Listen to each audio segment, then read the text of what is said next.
Mic test, mic test. What's up sa inyo mga bossing? Hinatid pala muna natin si Mrs. Arky sa office nila. Meron silang meeting ngayong araw.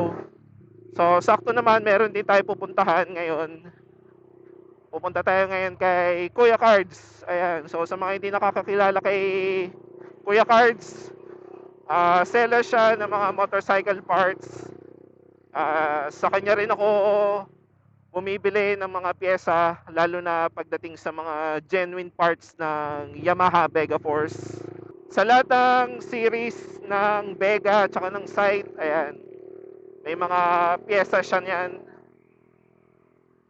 So yun nga, pupunta tayo kay Kuya Cards ngayong araw dahil nung Tuesday ata, ano ba yan, napupuwing ako. Nung Tuesday, nag-message siya sa akin. Meron daw siyang ibibigay na pyesa.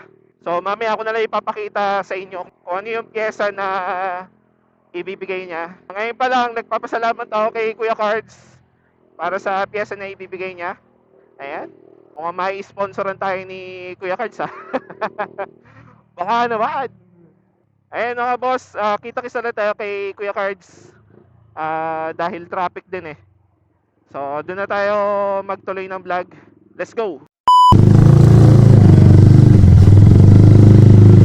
Hira, inabutan pa ng ulan.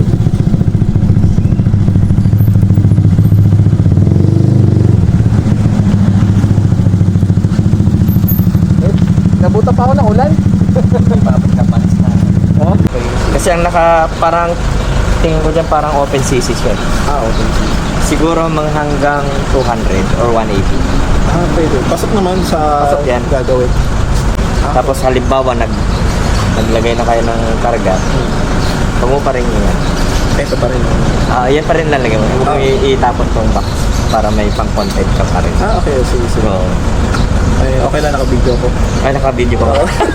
Ayun mga bossing, si Kuya Cards. Ito yung binigay na pyesa sa atin. Starter motor na Top Tie Racing yung brand. Bagong brand yan. Ayun, One of one pa lang, one of one.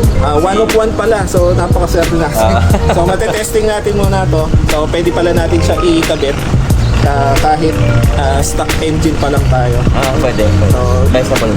Kumbaga i-ready ko na rin para kapag nagpa-set tayo kay Doc Harvey, Yan o. ito na yung starter natin. So yun. Ay, salamat bossing. Thank you. Thank you. Update na lang, update. Sige. Update natin. Ayan, nakuha na natin yung pyesa kay Kuya Card.